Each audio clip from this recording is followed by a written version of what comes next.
Les solicito de manera respetuosa mantener en modo silencio sus teléfonos celulares.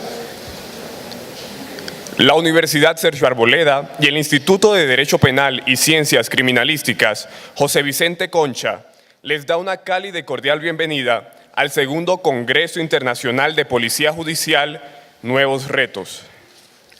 A continuación, les doy a conocer el orden del día. Primero, himno de la Universidad Sergio Arboleda. Segundo, intervención a cargo del doctor Hernán Gonzalo Jiménez, director del Instituto de Derecho Penal y Ciencias Criminalísticas José Vicente Concha. Tercero, conferencia a los nuevos retos de la Policía Judicial a cargo del profesor doctor Juan Luis Gómez Colomer.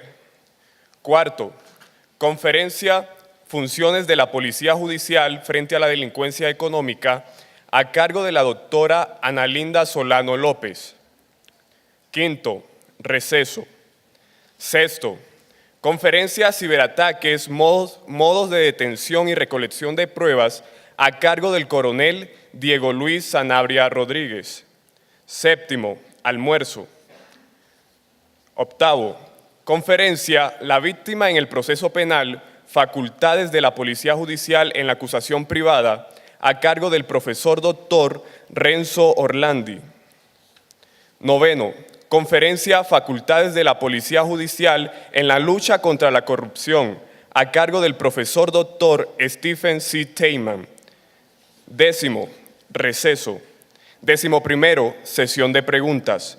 Décimo segundo, conclusiones a cargo del doctor Hernán Gonzalo Jiménez Barrero, director del Instituto de Derecho Penal y Ciencias Criminalísticas José Vicente Concha. Décimo tercero, entrega de certificados.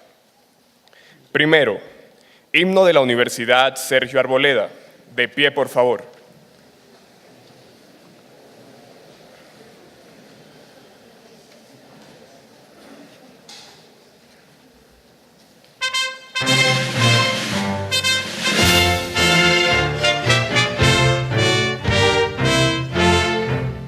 Somos Colombia, somos la vida, somos un canto de libertad. La vista en alto, la frente erguida, como Adalí desde la verdad. Somos Colombia, somos la vida, somos un canto de libertad. La vista en alto, la frente erguida, como Adalí desde la verdad. Por tus caminos, Colombia mía, sergistas cantan himno triunfal de sus progresos, de su alegría, de la conquista de su ideal. Ciencias exactas y humanidades, sus almas nutren con la pasión de la más noble filosofía del pensamiento y el corazón.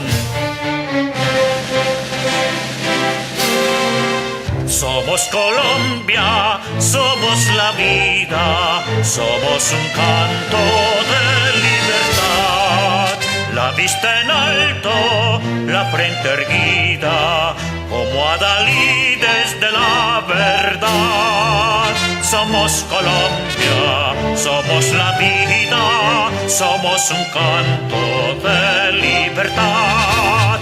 La vista en alto, la frente erguida, como Adalí desde la verdad. Pueden sentarse. Segundo, intervención a cargo del doctor Hernán Gonzalo Jiménez, director del Instituto de Derecho Penal y Ciencias Criminalísticas José Vicente Concha.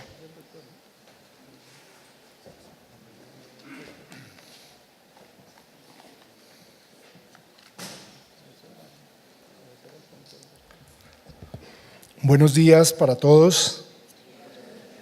En nombre del señor rector Rodrigo Noguera Calderón, les doy una cordial bienvenida a la Universidad Sergio Arboleda Él se excusa porque desafortunadamente por un problema de salud de última hora no pudo hacer presencia como quería acompañarnos en esta instalación. Es por esa razón que me ha pedido darles a todos ustedes un saludo especial de bienvenida a esta casa de estudio. Especialmente queremos agradecer a los señores conferencistas extranjeros que hoy nos acompañan, a los conferencistas nacionales, a las autoridades que han hecho presencia, señor director de la Dijín General Vargas, doctor Luis Camilo Osorio, ex fiscal general de la Nación, al doctor Fernando Velázquez, director del Departamento de Derecho Penal, y las demás personas de la universidad que nos acompañan en el día de hoy. Nos proponemos a realizar el segundo Congreso Internacional de Funciones de Policía Judicial. Y este espacio para reflexionar sobre tan importante tema es hoy de una importancia sin igual frente a los problemas que la Administración de Justicia en Colombia aqueja. No es un secreto para nadie que la Administración de Justicia en Colombia está pasando por unos momentos muy difíciles y se ha visto aquejada a unos escándalos de corrupción en los que jamás había antecedentes en el país que a estos niveles pudieran llegar este tipo de problemas. Y lamentablemente hoy nos encontramos en un congreso donde hemos invitado a conferencistas muy importantes en el ámbito internacional y ellos nos van a ayudar a reflexionar sobre uno de los problemas más graves que tiene la justicia y es la ausencia de policía judicial, la falta de capacitación, la falta de recursos para que los procesos penales puedan llevarse a cabo como corresponde. Este espacio que vamos a tener hoy nos va a permitir a través de los conferencistas y los panelistas invitados que podamos entender que este problema de la policía judicial ya no da más espera en el país, que es absolutamente necesario contar con esos recursos si queremos que verdaderamente exista una justicia pronta y cumplida. Es hoy necesario decir con toda claridad que la columna vertebral del proceso penal es la policía judicial. Y sin policía judicial no hay ninguna posibilidad de que tengamos resultados prontos en la Administración de Justicia Penal. Podemos tener y seguir nombrando miles de fiscales más, miles de abogados penalistas. Podemos seguir con todos los temas administrativos dentro de las entidades que tienen funciones de policía judicial, pero mientras no tengamos esa policía judicial al servicio de la justicia penal para que tengan la posibilidad de recaudar los elementos de prueba y la evidencia de una manera científica, de una manera técnica, será imposible tener ese resultado que todos los colombianos esperamos. Debo decir que en el primer Congreso Internacional de Policía Judicial que se realizó en la Universidad Sergio Arboleda hace 5 años, la conclusión principal era que debía organizarse en Colombia la policía judicial para prestar un mejor servicio frente a los retos que implicaba el cambio del sistema penal. El haber pasado a un sistema con tendencia acusatoria, adversarial, implicaba necesariamente una reorganización y unos mejores recursos para la Policía Judicial. Hoy instalamos el segundo Congreso Internacional de Policía Judicial y quiero iniciar con esa pregunta de si esas conclusiones a las que llegamos en el primer Congreso hoy en Colombia se han cumplido o no. Como les decía, tenemos el honor, la ventaja, el privilegio de contar hoy con nuestros conferencistas, el doctor Juan Luis Gómez Colomer, profesor español, parte de esta casa de estudios, es codirector de la maestría en Derecho Procesal Penal y una persona muy querida por toda la comunidad de la Universidad Sergio Arboleda. Muchas gracias, doctor Juan Luis, por acompañarnos. Y igualmente tenemos la presencia del profesor Renzo Landi, que viene de la Universidad de Bolonia en Italia, quien también ya entiendo por segunda vez nos acompaña en esta universidad y nos va a colaborar con un tema muy importante frente a estos quehaceres de la Policía Judicial en Colombia. Y en tercer lugar, el profesor Estefan, que también viene de los Estados Unidos, de la Universidad de San Luis, a quien le damos la bienvenida y le agradecemos su presencia. Sin más preámbulos en este tema, le voy a dar la palabra al profesor Juan Luis Gómez Colomer, quien va a disertar en su conferencia sobre el tema de las funciones de Policía Judicial, los nuevos retos de la Policía Judicial. Y como panelistas invitados en este tema tenemos al representante del Cuerpo Técnico de Investigación de la Fiscalía, delegado por el señor General Pérez, director del CTI, el doctor Luis Buitrago, a quien le agradecemos su presencia y lo invitamos aquí a pasar como panelista, al igual que al brigadier general Jorge Luis Vargas, director nacional de la DIJÍN de la Policía Nacional, quienes una vez termine la intervención del profesor Juan Luis Gómez Colomer, nos van a acompañar también con los comentarios frente a lo que en esas entidades que tal vez, o que son las entidades de Policía Judicial permanente más importantes en el país, nos puedan manifestar cuáles son los nuevos retos y los avances que hemos tenido en esa materia.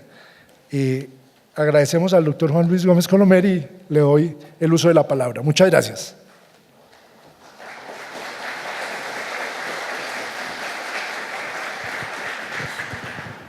A continuación, damos paso a la conferencia Los nuevos retos de la Policía Judicial a cargo del profesor Juan Luis Gómez Colomer.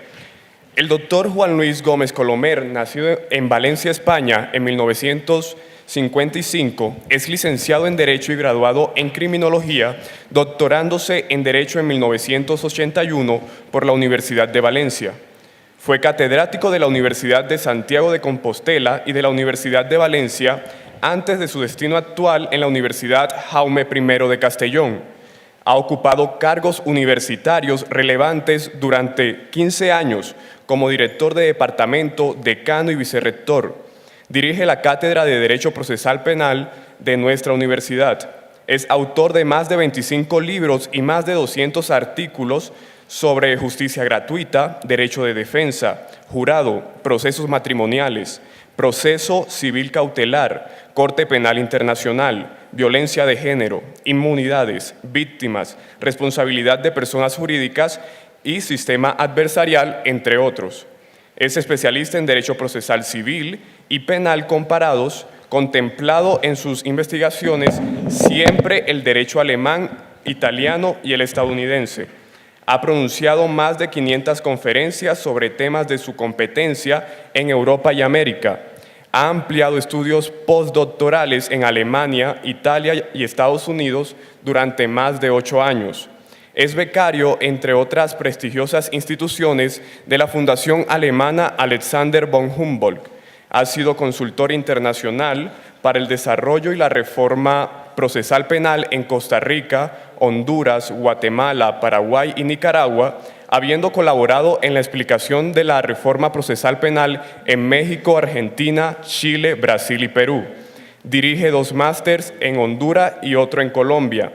Ha elaborado como experto extranjero el Código Procesal Penal de Honduras y el Código Procesal Penal de Nicaragua y el Código Procesal Civil de Honduras.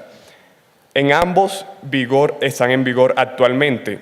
Es presidente de la Asociación Alexander von Humboldt en España desde 2012. Está elaborando el Código Procesal Civil de Guatemala. Ha dirigido finalmente más de 10 tesis doctorales a discípulos españoles y latinoamericanos. Es premio de investigación del Consejo Social de la Universidad Jaume I de Castellón a la trayectoria investigadora y es doctor honoris causa por la Universidad Tecnológica de Honduras en diciembre de 2013. Nuestro panel estará conformado por el doctor Luis Arturo Buitrago Torres, asesor de la Dirección de CTI, Fiscalía General de la Nación, el brigadier general Jorge Luis Vargas Valencia, director nacional de la DIJÍN, Policía Nacional, y el doctor Jaime Camacho Flores, fiscal delegado ante la Corte Suprema de Justicia.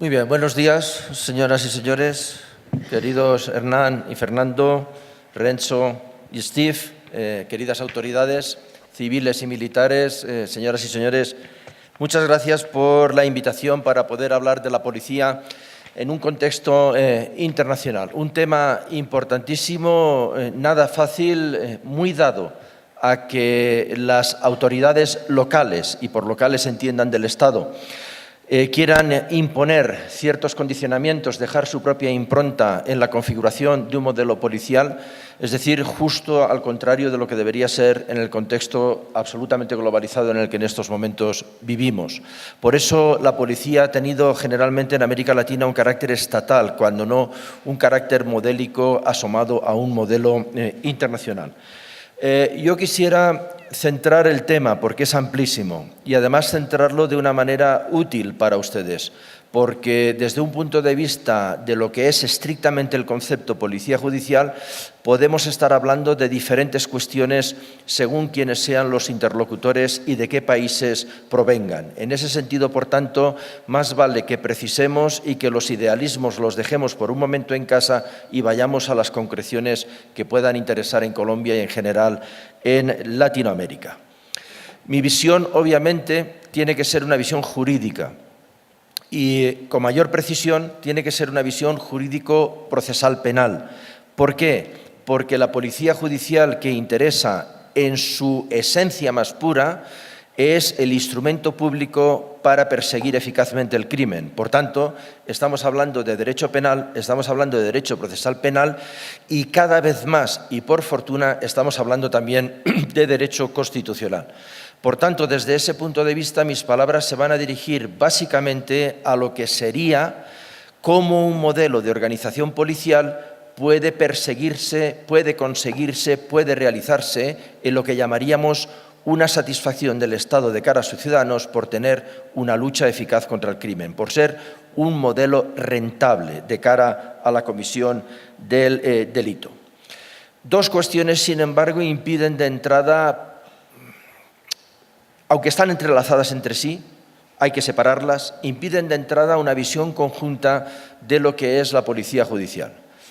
La primera visión es de carácter estrictamente definitorio del concepto, porque yo no conozco todos los países del mundo, más de 200 obviamente, no me faltaría vida para poder analizarlo, pero sí los que más interesan y los que mayor repercusión en mi trabajo, en lo que yo pueda transmitir, tienen. En esos modelos que yo he considerado, el concepto de policía judicial primero, es minoritario. Y segundo, dentro de lo minoritario es un concepto equívoco. Y, por tanto, desde ese punto de vista conviene precisar. Yo creo que la idea de la Universidad Sergio Arboleda de organizar un congreso de esta naturaleza, de esta categoría, es excelente y debe ser acogida y no tardar otros 5 años en instaurar la policía judicial en este bellísimo país, porque si seguimos discutiendo sobre conceptos y no operamos en la realidad práctica, no haremos absolutamente nada. ¿Por qué digo esto? Porque para que la policía judicial pueda realmente perseguir eficazmente el crimen, se requiere de un modelo administrativo que es en principio totalmente ajeno a lo que es la propia policía. Es un modelo que crea el Estado en todos los países analizados. Esto significa que cuando estamos hablando de policía, sea judicial o no, estamos hablando ante todo de organización. Y la cuestión reside: ¿qué modelo organizativo es el mejor para que la lucha contra el crimen sea eficaz? Pues en esto hay que tener en cuenta varias posibilidades, porque la policía como tal, la policía que a nosotros nos interesa, la policía judicial, no es precisamente, aunque ahora existe un gran movimiento a favor de ella, no es precisamente la policía producto de una evolución histórica.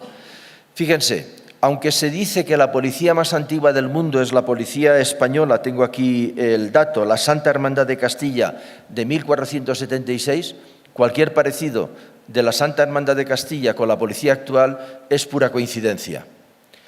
La policía que nosotros en estos momentos tomamos como modelo y vamos desarrollando es del siglo pasado, de hace 2 siglos, la creación de la Policía Metropolitana de Londres, en 1829 concretamente. Pero los modelos se cruzan, los modelos empiezan a perder su claridad, se empiezan a difuminar y en estos momentos estamos ante una visión muy distinta de lo que se pretendía. El modelo anglosajón quería una policía cercana al ciudadano, muy de la comunidad, que estuviera absolutamente excluida en cuanto a lo que podría ser una gran confusión dentro del desorden del ejército y que, por tanto, figurara, operara, actuara de manera descentralizada. El policía de mi casa, el policía de mi barrio, el policía de mi pueblo. Mientras que el modelo europeo continental, que toma la Policía Metropolitana de Londres y pasa al sistema francés, al sistema alemán, al sistema español, al sistema italiano, es un modelo en el que se quiere una policía centralizada, controlada por el Estado, en donde al menos un sector de esa policía sea más o menos como el ejército. Los carabineros, la gendarmería, la Guardia Civil tienen un poco esa función. ¿Han sido los dos relevantes en la persecución del crimen? Sí, nadie puede negarlo. Los dos han sido relevantes en la persecución del crimen. Pero ¿cuál ha sido el problema a la hora de catalogarlos como policía auténticamente al servicio de la justicia?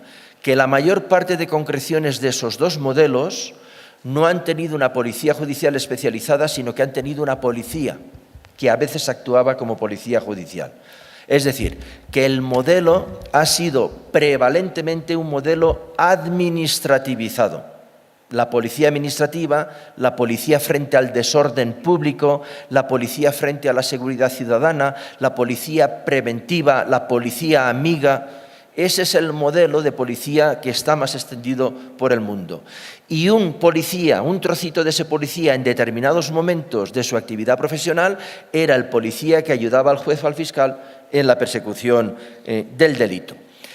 Esto, como pueden suponer fácilmente, no es un modelo puro en ninguno de los casos, ni lo es en los Estados Unidos, en donde la policía está absolutamente fragmentada, ni lo es en la actual Inglaterra, ni lo es tampoco en la Europa continental, ni lo es en América Latina. Las cosas han cambiado mucho desde el siglo XIX, los problemas de persecución del crimen, de policía administrativa, de policía de prevención son enormes, muchos de ellos absolutamente inimaginables hace solo 20 años y, por tanto, hablar de un modelo puro no es posible.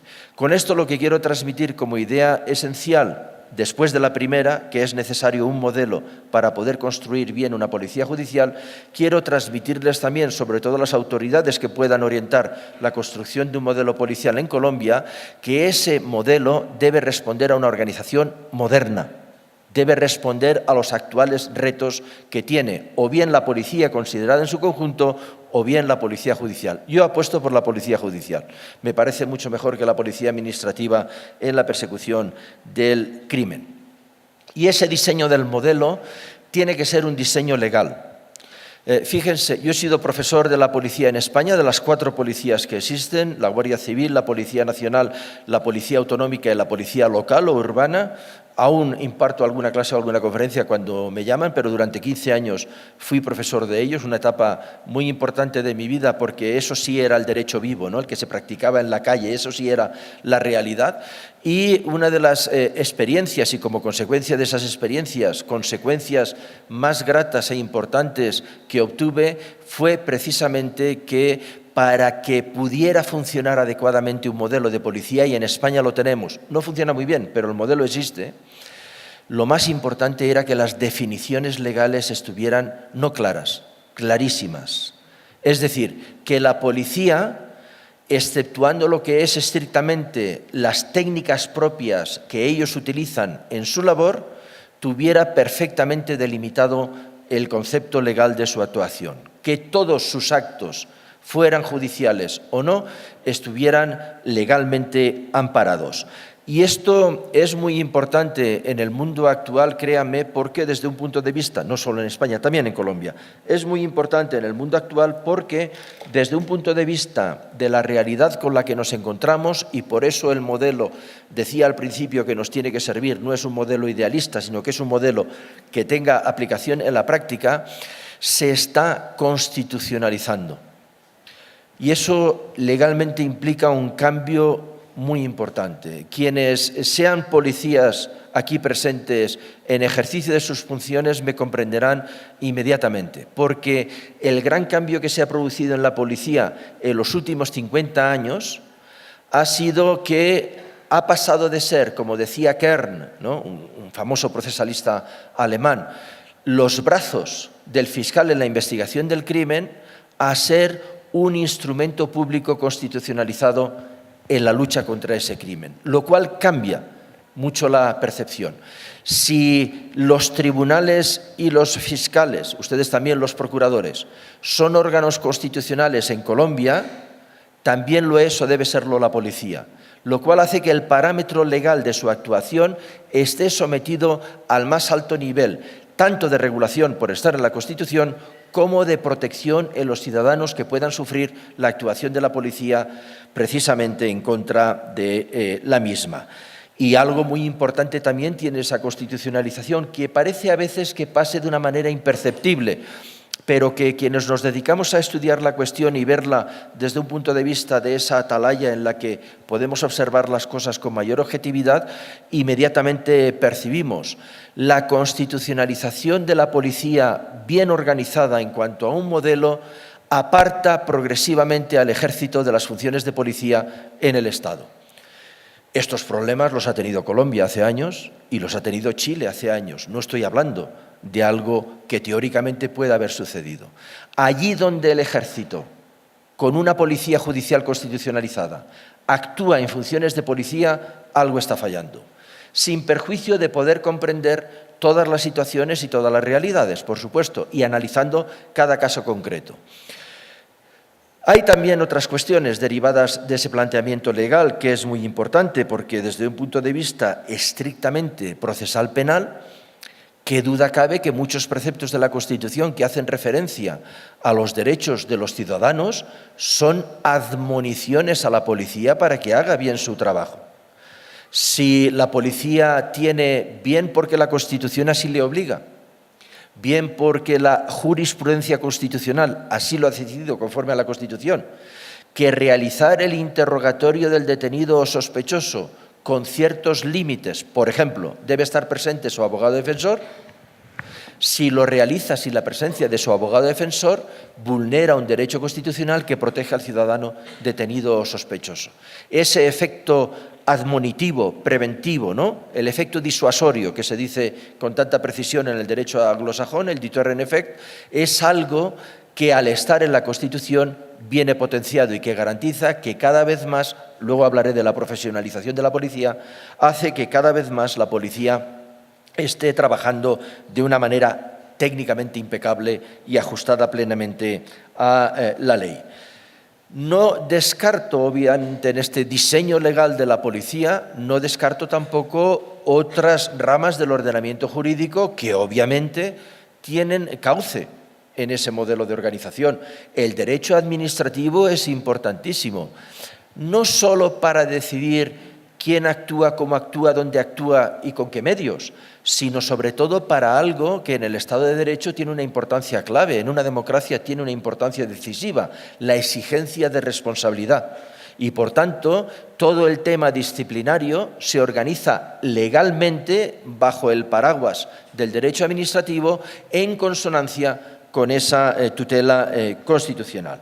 Del componente legal, procesal penal, penal y procesal penal, hablaré más adelante. Ese es, por tanto, el punto de partida. Un modelo de organización eficaz amparado por la ley, especialmente amparado por la Constitución. Ha dicho el director del Congreso, el doctor Hernán Gonzalo, que en cuanto a la Policía Judicial, ese modelo no está en Colombia. Desde mi punto de vista, pudiendo comprender absolutamente todas las razones que se pueden justificar para que ello no exista, algunas de ellas supongo que injustificables, eso indica un grave problema para Colombia. Un grave problema para Colombia. Porque mientras no exista un modelo legalizado, hay muchos problemas. Sobre todo hay uno que escapa a lo que es propio de una democracia, al control de la policía. Y, por tanto, desde ese punto de vista hay que resolver la cuestión cuanto antes. Bien, ¿cómo lo organizaríamos, ese modelo? Ya sabemos que tiene que existir y que tiene que estar sujeto a la Constitución. ¿Cómo lo organizaríamos? Aquí, como pueden imaginarse, cada país lo hace de una manera y, además, no conozco ningún país que tenga solo una clase de policía. Hay muchas clases de policía mezcladas y hay muchas posibilidades de intervención policial en función de esas clases. Policía de fronteras, policía de aguas, policía de mares, policía urbana, policía de aduana, en fin, puede haber muchísimas clases de policía y esto conviene arreglarlo de una manera clara. Precisamente por la existencia de esas muchas clases de policía, no debería ser un problema el pretender crear una nueva separada absolutamente de ellas, que es la Policía Judicial. Sin embargo, la respuesta histórica en la mayor parte de los países, por ejemplo en el mío, ha sido que en absoluto, que el policía puede estar destinado a servicios a la comunidad, labores de prevención, sencillamente a cuestiones que podríamos enmarcar puramente en el ámbito del derecho administrativo, que tanta importancia tiene y tanto desarrollo jurídico tiene, que ya existen especialidades jurídicas que se llaman derecho policial, y no me extrañaría que fuera una especialidad de la carrera de Derecho, de la carrera de Criminalística, en un momento determinado. Esas funciones, dicen aquellos que no están a favor de la Policía Judicial, pueden verse acumuladas en una más para que también sea el policía al servicio del fiscal o al servicio del juez. Hay varios argumentos para desechar esta posición, es decir, hay varios argumentos para mostrarse sólidamente a favor de la creación de la Policía Judicial. Yo les daré uno, porque el tiempo concedido es el tiempo concedido y ustedes tienen la ponencia por escrito que yo remití hace unos días. Y, por tanto, desde ese punto de vista, estoy más liberado en el sentido de poder hablarles de lo que es realmente más importante. Si no hay modelo y no hay policía judicial, tenemos un pie en el aire importantísimo en la lucha contra el crimen. Porque si no hay modelo, no hay organización y no sabemos qué es lo que queremos y no tenemos una policía judicial, estamos ante una falta de profesionalización tremenda. Lo diré de otra manera. Nadie puede ser un experto en seguridad ciudadana, en prevención de actos administrativos vandálicos, en policía de fronteras, en persecución de no delitos, sino faltas administrativas y además ser un experto en la lucha contra el crimen. Eso es imposible hoy en día. Hay que especializarse. Eso ha dado lugar a la llamada policía científica, y la policía judicial científica es hoy un instrumento absolutamente necesario en la lucha contra el crimen. Luego diré algo de estas cuestiones y dónde se ve reflejado, porque no quiero, como dije al principio, traerles una exposición teórica, sino una exposición cercana a la realidad con ejemplos. Si pensáramos, dicho de otra manera, y da la importancia de estos congresos, en formar a una policía que llamaríamos generalista, ¿por dónde empezaríamos? Mientras que si tenemos una policía judicial, sabemos perfectamente cómo debemos formarla y en qué debemos insistir y cómo debemos prepararla cada X tiempo para estar al día en cuanto a sus conocimientos. Por tanto, la profesionalización opera decisivamente a favor de la creación de la policía judicial. No escondo la realidad, no crean que soy un ingenuo. En muchos de los países consultados, empezando por el mío, que tiene un real decreto de 7 u 8 páginas, 70 y pico artículos, en donde se crea la policía judicial, pero que nunca se ha desarrollado, la verdadera razón por la que no se ha creado esa policía judicial es política. No es ni económica ni es jurídica, es política, porque en ciertos países hay sectores del poder muy importantes que creen que con una policía judicial eficaz ellos están en peligro. Saquen ustedes mismos las consecuencias, pero lo que les he dicho es verdad. Por tanto, desde ese punto de vista no ignoro ni escondo esta realidad. Claro, esto nos lleva a otros campos de lucha jurídica y, por tanto, desde ese punto de vista hay que tener un especial cuidado. Esto en cuanto a la organización. Ya les digo que en la ponencia tienen más. Si el modelo está bien organizado, tiene que funcionar. Por tanto, hay que entrar ahora en las funciones de la policía judicial. Aquí hay dos prevenciones previas que dependen de muchos países, porque ustedes saben, y si no lo saben, yo de alguna manera, pero sin extenderme, lo quiero dejar como afirmación categórica, pero demostrable. Hay una cierta tendencia errónea en el mundo a creer que podemos tener el mismo derecho penal y el mismo proceso penal todos los países. Eso es imposible. Eso no lo verán ni los nietos de los nietos de los nietos de mis bisnietos. ¿Por qué? Porque cada país tiene sus propias peculiaridades. Podemos llegar a acuerdos en cuanto a tipos en donde efectivamente la conducta típica sea la misma y que incluso la definición esté redactada exactamente igual con puntos y con comas. Por ejemplo, el homicidio, el asesinato, el robo, el hurto. Pero hay otros delitos que son muy propios de esos países que quieren la singularidad. Y, por tanto, desde ese punto de vista, tiene que tener siempre el derecho penal un espacio propio de cara a lo que es la propia tutela al más alto nivel de la sociedad desde ese punto de vista. Hay países que no tienen narcotráfico. Hay otros países que se pueden decir que son estados de narcotraficantes. Como ven, el derecho penal tiene que ir oscilando en función de esas materias. Y el proceso penal lo mismo. Aunque hoy en día existe una ventaja enorme en casi toda América Latina, queda alguna provincia argentina y poco más, ya todos han aceptado el sistema adversarial de origen anglo-norteamericano, en concreto de origen en el proceso penal federal de los Estados Unidos de América, con lo cual tienen muchos puntos en común y pueden ir desarrollando instituciones comunes. Tienen además la Corte Interamericana de Derechos Humanos que, al interpretar sobre todo su artículo 8, puede lanzar guías seguras de cara a la interpretación del derecho penal y del proceso penal en los respectivos países. Pero existirá por siempre un derecho penal colombiano y un derecho procesal penal colombiano. No existirá un derecho penal suramericano o un derecho procesal penal suramericano. O por lo menos hoy en día eso es inimaginable. Ni siquiera es una utopía que un día podrá ser una realidad. ¿Por qué les digo esto?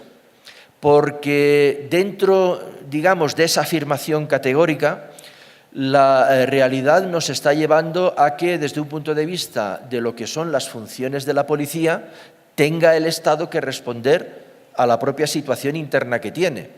Es evidente que un país en donde ha tenido y todavía tiene el tema de las guerrillas, La función de la policía, en colaboración o no con el ejército, lo ignoro, pero si interviene la policía, desde ese punto de vista tiene que tener una impronta, tiene que tener un estigma particular respecto al caso de Colombia o respecto a otros lugares donde esas guerrillas pueden haber existido. En donde no hay guerrillas, ese tema no tiene absolutamente nada que ver. Y, por tanto, a la hora de establecer las funciones de la policía en el proceso penal, debemos atender a la particularidad, por decirlo técnicamente en forma correcta, a la particularidad nacional.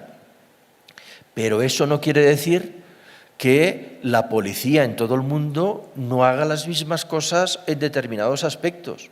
Y, por tanto, esas cosas son las que se tienen que regular en la forma de actos procesales, sobre todo en la fase inicial del proceso penal o incluso previamente a él cuando se ha cometido el crimen, porque desde un punto de vista de la realidad en la que nos encontramos en estos momentos y como se ha destacado acertadamente también en la introducción, sin la policía no hay nada que hacer, sin la policía no se puede descubrir el crimen y un Estado que no descubre los crímenes a sus autores y no los castiga, pues ya me dirán qué Estado es. Y en ese sentido, todos los países encargan funcionalmente a la policía 3 tipos de actuaciones distintas. Quiero llamarles la atención en algo muy importante, porque a veces, como el personaje de Molière, el burgués gentilhombre, nos damos cuenta a los 60 años de que estamos hablando en prosa, ¿no? Y, por tanto, no hemos caído en la cuenta de algo que es absolutamente evidente. Yo lo que quisiera decirles muy claramente es que estas 3 funciones de la policía se dan en todos los países con mayor o menor extensión, con mayor o menor poder, con mayor o menor autonomía, pero se dan en todos los países. Y las 3 condicionan el desarrollo del proceso penal. Ergo, si esas 3 funciones se dan en todos los países y de cómo se actúe se condiciona el futuro del proceso penal, estamos hablando de cuestiones importantísimas, que en un modelo bien organizado de policía judicial tiene más probabilidades de éxito que en un modelo disperso de policía judicial. En ese sentido, las 3 coincidencias internacionales que existen son las actuaciones con relación al delito, las actuaciones con relación al autor del delito y las actuaciones con relación a la víctima del delito. No discuto que pueda haber más. No discuto que puedan ustedes hacer otras clasificaciones o pensar en otro tipo de actuaciones. No lo discuto. Pero esas 3 son la clave del éxito del futuro proceso penal. Tengan en cuenta, además, como segunda advertencia, que desde un punto de vista de la realidad de todos los países, existe un poco el síndrome de aislamiento del policía. Es decir, se da la necesidad de actuar en segundos para realizar una serie concatenada de actos procesales en donde la máxima preocupación del policía no está en si son ajustados a la Constitución o a la legalidad, sino en si se detiene o no al autor y se atiende a la víctima y se descubre el delito. Es decir, las actuaciones inmediatas para los que tiene que estar bien entrenado, en donde depende todo el éxito posterior del mismo. Con relación al delito, la problemática actual, la cuestión más compleja en estos momentos, y de ahí la necesidad de una policía científica especializada, es que si estuviéramos todavía en la etapa del robo o del hurto, de las lesiones, de las injurias, de los asesinatos y de los homicidios, pues digamos que desde un punto de vista de lo que estoy diciendo tendríamos ya mucho camino recorrido y no sería algo tan complejo de entender ni de explicar, pero es que eso hoy no es lo importante. Hoy lo importante es que yo ahora les puedo, ojalá no, ahora les puedo estar hablando aquí y un chino en Nueva Zelanda, a través de un servidor en la India, que pasa por Novosibirsk, Unión Soviética, a través de una cuenta en Toronto, me esté robando todo mi dinero en España. Esos son los problemas actuales. O que hace 40 años hubo un asesinato que ahora, gracias a la técnica del ADN, podemos averiguar, pero no hemos asegurado bien la cadena de custodia. O que a través de un ordenador estoy viendo cómo me están robando toda mi información porque han introducido un gusano informático o que están lavando el dinero de una manera tan escandalosa que es imposible absolutamente ver dónde se empezó y ver dónde acaba. ¿Me entienden lo que les quiero decir? Y por tanto, todo lo que hace referencia al delito hoy ha cambiado enormemente y los actos de investigación necesarios para descubrir esos delitos hoy tienen un diámetro en cuanto a su visión general tan extenso que hace imposible la comparación de lo que podríamos llamar el derecho penal clásico con el derecho penal más moderno. Con relación al autor del delito, pues puedo decirles lo mismo. Por desgracia para nuestra sociedad, en donde hoy a los delincuentes se les permite estudiar carreras universitarias, casi todos escogen derecho, y yo sé por qué, pues claro, entonces lo que está sucediendo es que se las saben todas. Y como se las saben todas, pues lo que está pasando es que cada vez hay más dificultades de poder encontrar al sujeto porque ha sido muy hábil en, digamos, su desaparición. Pero aparte de estas cuestiones que la policía debe manejar desde un punto de vista científico también, y dejando de lado la persecución in flagranti, porque en definitiva se ha visto la comisión del delito, o prácticamente ha sido vista inmediatamente esa comisión del delito, estamos con relación al autor del delito todavía y siempre en uno de los puntos calientes de la llamada prueba prohibida, que es el interrogatorio del sospechoso o detenido. Muchos países, de una manera u otra, han aceptado las llamadas advertencias Miranda de la jurisprudencia constitucional norteamericana y es difícil hoy en día ver que un interrogatorio de un sospechoso o detenido se haga sin la admonición sobre esas advertencias y, si las quiere y las acepta el detenido, sobre su práctica. Es difícil presenciar hoy un interrogatorio de detenido sin su abogado. Eso es verdad. Pero hay muchas formas sutiles de acabar con esas garantías que todos los países de alguna manera tenemos y que ustedes también tienen en su constitución política. Y por tanto sigue siendo el talón de Aquiles, el interrogatorio policial del detenido, para el que técnicamente hay que estar preparado. Así como no todo el mundo sabe escribir, aunque haya 1 millón haciendo sus tesis doctorales y sus tesis de maestría, no todo el mundo sabe interrogar. Y, por tanto, desde ese punto de vista, se requiere una preparación. Y no tengan ninguna duda, de un buen interrogatorio nace una condena segura o una absolución probable. Y, por tanto, desde ese punto de vista hay que manejarlo. Y con relación a la víctima del delito, ¿qué voy a decirles? La víctima que ha sido la gran olvidada del proceso penal y en muchos países sigue estando muy olvidada, como por ejemplo en el mundo anglosajón, depende en cuanto a su shock postraumático, postdelictivo, depende de la policía para intentar aclarar qué es lo que ha sucedido. Por tanto, la ayuda a la información que hay que dar a las víctimas por parte de la policía se ha convertido en estos momentos en una situación importantísima. Yo quisiera con esto decirles, porque observen que estamos hablando de modelo, en donde lo importante es la ley y dentro de ella la Constitución, y de funciones, en donde están estas tres que les estoy explicando, yo quisiera decirles que desde un punto de vista de la realidad en la que nos encontramos, la situación de las víctimas es algo extra proceso. Y que a la policía le caiga como deber esta información, esta asistencia, este auxilio, requiere no solamente movernos en el terreno jurídico, sino también en otro tipo de terrenos. Por eso es necesaria la policía judicial científica especializada en cómo tratar a determinadas víctimas vulnerables. No es lo mismo que la víctima sea yo a que sea un niño de 7 años. No es lo mismo que la víctima sea usted a que sea una persona ciega. No es lo mismo que la víctima sea mi esposa a que sea víctima de la violencia de género doméstica. ¿Me siguen? Y por tanto, desde ese punto de vista, en esa primera labor hay que estar muy preparados. Por tanto, cuando estamos hablando en la funcionalidad policial de la policía judicial de persecución del crimen, Hoy nos estamos quedando cortos, estamos hablando de mucho más. ¿Y eso qué consecuencias está trayendo en nuestra sociedad? Lo que se está haciendo aquí hoy. Hace 50 años, el policía de mi pueblo, en España, era un buen hombre.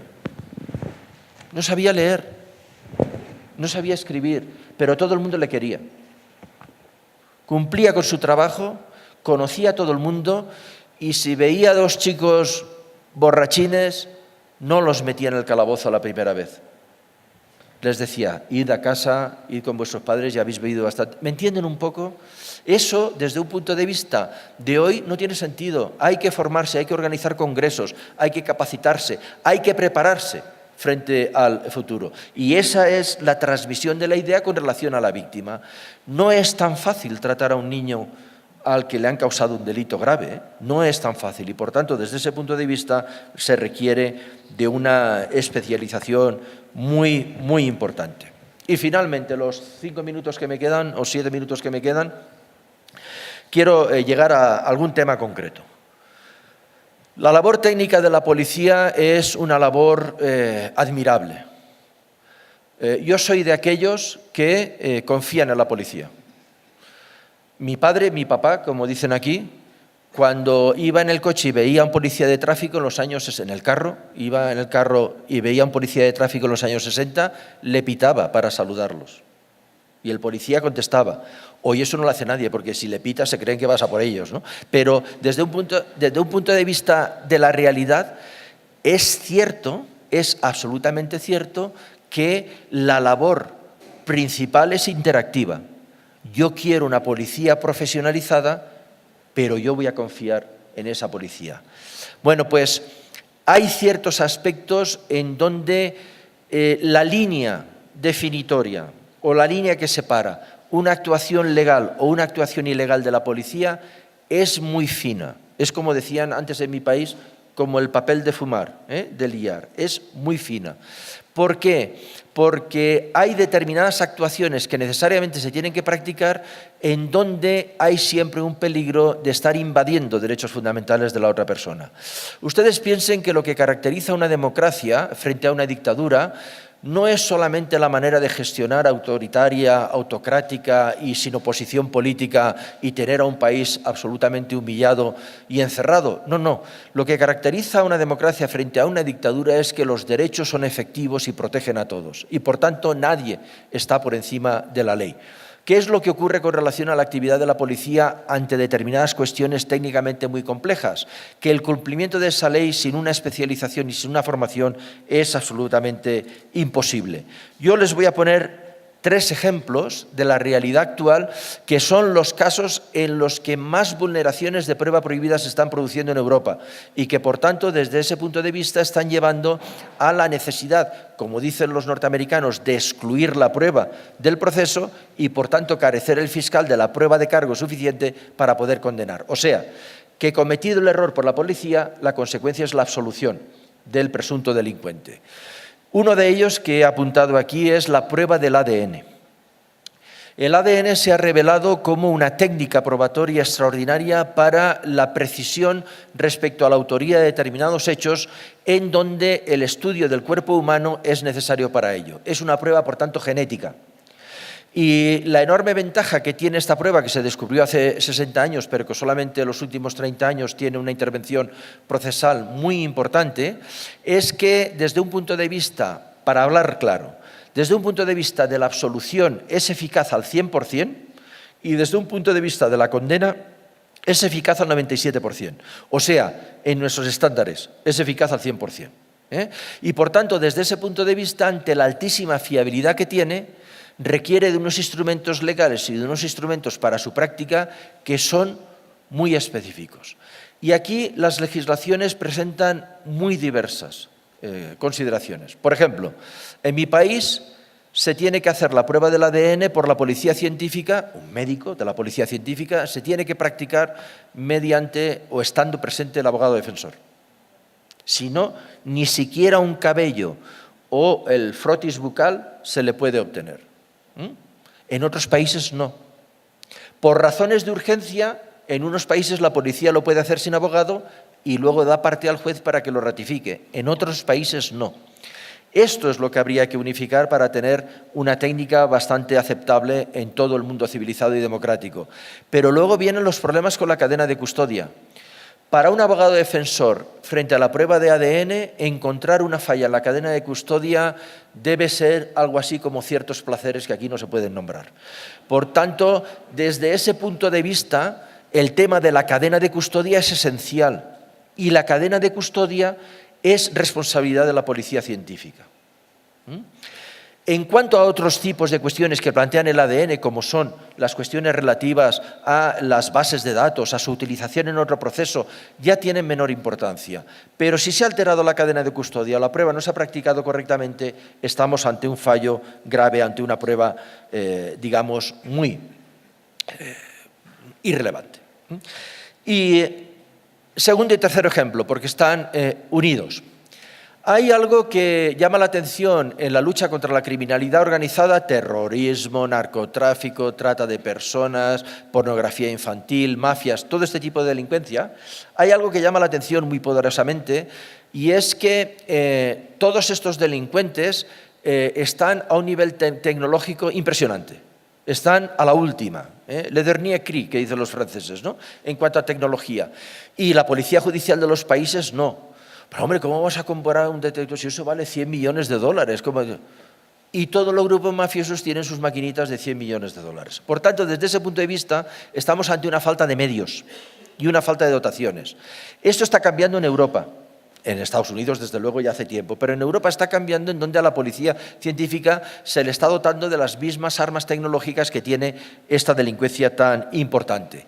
Y esto está teniendo en estos momentos una incidencia fundamental en lo que llamaríamos la intervención de las comunicaciones privadas, en donde muchas legislaciones, por ejemplo la española desde 2015, lo que están haciendo es básicamente, siempre con el requisito de la autorización judicial y bajo el principio de proporcionalidad, es decir, que no se cause más daño con la medida que sin la medida, porque es posible otro tipo de actuación, están, a ver si me entienden bien lo que quiere decir, están diseñando un control policial del crimen al mismo nivel, en donde se extiende en cuanto a la población a tantas personas que algunos dicen con razón que podría estar pergeñándose un nuevo estado policial. Y esto hay que tener un poco de cuidado con esto, porque fíjense, se ha autorizado, cosa que antes no estaba clara en el sistema continental, se ha autorizado la intervención de las comunicaciones de terceros, cuando antes siempre era del sospechoso con determinadas personas enumeradas con las que se suponía podía contactar. Ahora es con cualquiera. Se ha autorizado la filmación de cualquier lugar, por tanto también de mi dormitorio. Se ha autorizado la introducción de gusanos informáticos, le llaman así, en los ordenadores. Con lo cual ahora mismo en mi ordenador debe estar un gusanito allí sacando toda la... ¿Es suficiente el requisito judicial de autorización? ¿Puede practicar esa prueba cualquier policía? ¿Qué pasa con lo que se escucha en una intervención telefónica o interceptación telefónica que no tiene interés para la causa? ¿Qué hacemos con las conexiones internacionales frente a los que no tenemos jurisdicción? ¿Qué eficacia tiene la Interpol o la Policía Internacional? ¿Inscribimos estos datos en una base registral para que pueda tener operatividad? Para todo esto hay que estar preparado. Y como para todo esto hay que estar preparado, la necesidad de una policía judicial y dentro de ella una buena policía judicial científica es un reto ineludible para cualquier Estado. Ya sé que no hay plata, pero no hay plata para nada, salvo para lo que interesa. Lo que les estoy diciendo no cuesta ni 5 F-18. ¿Nos quedamos sin 5 aviones militares F-18 menos? ¿O nos quedamos sin 500 políticos menos? Porque han de pagarlo siempre los militares, que lo paguen también los políticos. Lo que quiero decirles con esto, un poco, digamos, coloquialmente, no tan serio ni riguroso, lo que quiero decirles con esto es que es posible. No hay plata, pero es posible. Por tanto, de la voluntad política depende, y yo agradezco ser invitado a un congreso así para transmitirles que es posible y me complace ver que se está en esa línea y en ese camino. Así que enhorabuena, Hernán, y muchas gracias por su atención.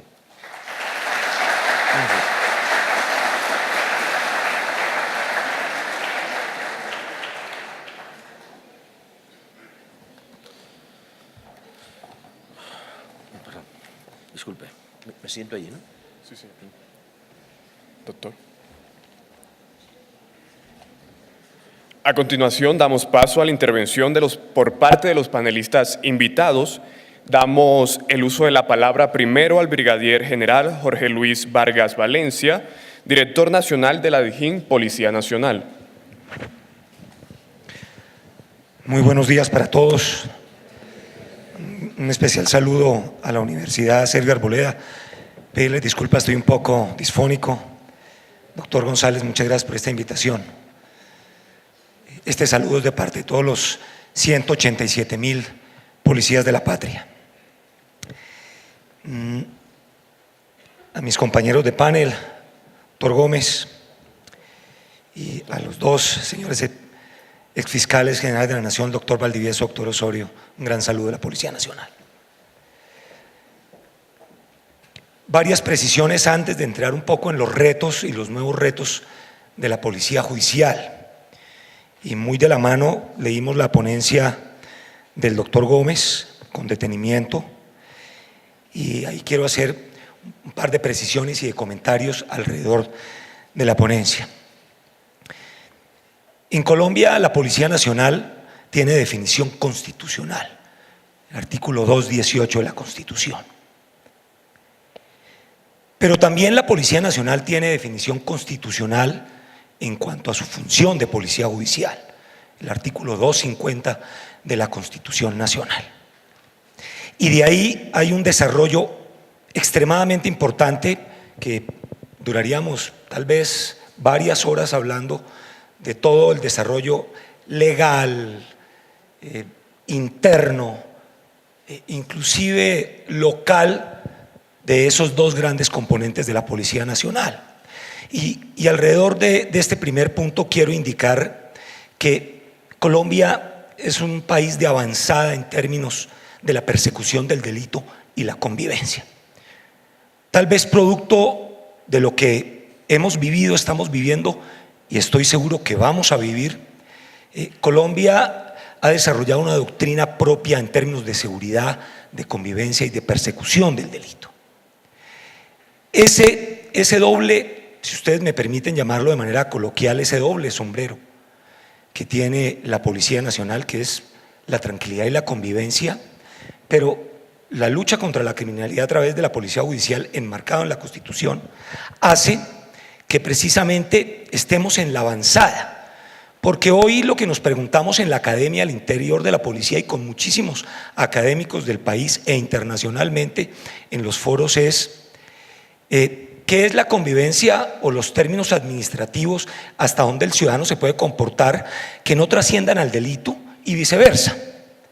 Y por eso creo que Colombia va en el camino adecuado en términos de unir estos dos conceptos alrededor de su policía, y lo hablo específicamente. Y al interior de la policía lo hemos definido con criterios absolutamente claros en tres grandes procesos. Uno, el de prevención, que es el que tiene que ver directamente con la relación del ciudadano, su convivencia, su tranquilidad. Dos, la investigación criminal, y está perfectamente claro el direccionamiento con nuestra Fiscalía General de la Nación. Así lo dice la norma constitucional y está plenamente desarrollado en la ley. Y tres, un proceso también que es absolutamente innovador y que es transversal a lo que hacemos, el de inteligencia policial. Y se los quiero, digamos, poner de una manera muy sencilla. La inteligencia para conocer el fenómeno y de manera estratégica actuar y para poder orientar tanto al gobierno, a las autoridades político-administrativas, pero también a la justicia en términos de los fenómenos, no de la conducta que le corresponde a la policía, y permanentemente tenemos intercambio con la Fiscalía en términos de saber hacia dónde va el fenómeno en Colombia. Dos, el de investigación criminal, que tiene que ver puntualmente con la conducta penal, con el individuo, con el que lo hace. fenómeno, conducta, y también ahí hay unas grandes discusiones en esos nuevos retos que ya muy brevemente lo voy a tocar en un par de segundos. Y 3, por supuesto, el de prevención, que es el proceso transversal y grande, que es el que está directamente relacionado con la presencia del policía para garantizar el orden en la ciudad. Y con esta breve introducción quisiera también ponerlo y para que ustedes lo tengan como debate permanente, porque no está todavía ni siquiera aproximado, pero en la academia al interior de la policía lo discutimos mucho. ¿El término policía judicial es correcto? ¿Policía, orden en la ciudad con judicial, eso se une? ¿O será que el término hoy es investigación criminal? Digamos, ahí hay un debate abierto muy interesante, y este es un debate que tenemos hoy con el señor Fiscal General de la Nación y todo su equipo de planeación estratégica. Para no generar antítesis conceptuales y orientar muy bien recursos, política pública, el resultado de esa política pública traducida en normas, la actuación propia y la ejecución. Entonces, es bien importante este debate que se dé, y doctor González es muy moderno, muy moderno. Este tema de policía judicial, digamos, viene, por supuesto, muy francés, muy europeo, pero hoy, digamos, en el mundo anglo y todo lo que es Interpol, Europol, Ameripol, en donde en estos grandes escenarios mundiales vemos policías tan grandes como la China de 5 millones, pero al interior también hay varias policías, como lo decía el doctor Gómez, internamente. Entonces, es un debate muy interesante. Hay organizaciones de lucha contra el crimen en Interpol, pero también hay organizaciones nacionales en Interpol que son policías y cumplen el llamado de la justicia a través de las circulares rojas. Con esto quiero indicar, digamos, que el debate está abierto. Es un debate interesante, es un debate de ese momento en que nos encontramos alrededor de las redes sociales, de lo que está pasando. Es muy interesante que nos lo planteemos. Pero ya para entrar en el camino y con este breve inicio que les dije, que en Colombia tenemos los dos sombreros plenamente constitucionales, creemos que es lo adecuado, de acuerdo, como lo decía el doctor Mes, estoy plenamente de acuerdo de él con las circunstancias propias del país y lo que hemos vivido.